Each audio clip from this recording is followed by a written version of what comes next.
दोस्तों, क्या आपको पता है एक औरत ने अपनी सुंदरता बरकरार रखने के लिए 600 से भी ज़्यादा लड़कियों की जान ले ली थी और उन लड़कियों की खून से नहा रही थी। जी हाँ, मैं बात कर रहा हूँ एलिजाबेथ बाथरी की। एलिजाबेथ बाथरी हंगरी की रहने वाली थी। एलिजाबेथ बाथरी को इतिहास की सबसे खतरनाक और बहसी महिला सीरियल किलर के नाम से जाना जाता है। 1585 से लेकर 1610 साल के बीच बाथरी ने 600 से भी ज़्यादा लड़कियों की जान ले ली थी।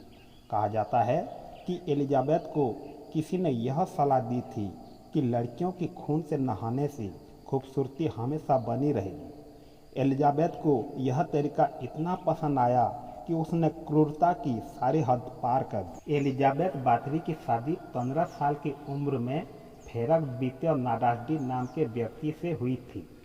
एलिजाबेथ अपने पति के सामने ही यह अपराध करना शुरू कर दिया था। एलिजाबेथ के पति की मृत्यु 1604 में 48 वर्ष की उम्र में हो गई।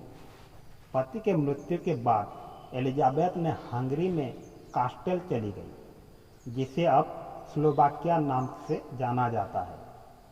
एलिजाबेथ बाथरी की इस अपराध में उसके 3 नौकर भी उसका साथ देते थे। एलिजाबेथ बहुत चतुर थी, इसलिए वह आसपास के गांव की गरीब लड़कियों को अपने महल में अच्छे पैसे पर काम करने का लालच देकर बुलाती थी। जैसे ही लड़कियां महल में आती थी, वो अपनी शिकार बना लेती थी। पहले तो एलिजाबेथ लड़कियों पर अत्याचार करती थी। वह उन्हें मारती थी, उनके हाथ जला देती थी या काट देती थी। कई बार लड़कियों के चेहरे या शरीर के हिस्सों का मांस काट लेती थी और अंत में उन्हें मारकर उनका खून एक टब में इकट्ठा कर लेती थी, जिसमें एलिजाबेथ बाथरी नहाती थी। जब इलाके में लड़कियों की संख्या काफ़ी कम हो गई, तो उसने ऊंचे घराने की लड़कियों को अपना शिकार बनाना चालू किया। जब हंगरी के राजा को इस बात का पता चला, तो उन्होंने इस मामले की जांच करवाई।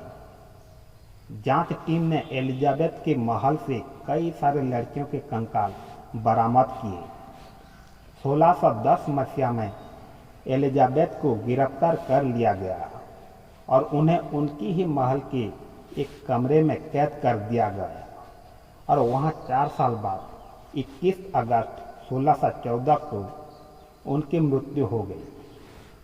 कहा जाता है उनकी मृत्यु के समय वह बहुत बदसूरत हो गई थी। तो मित्रों, यह जानकारी आपको अच्छा लगा तो चैनल को जरूर सब्सक्राइब करें।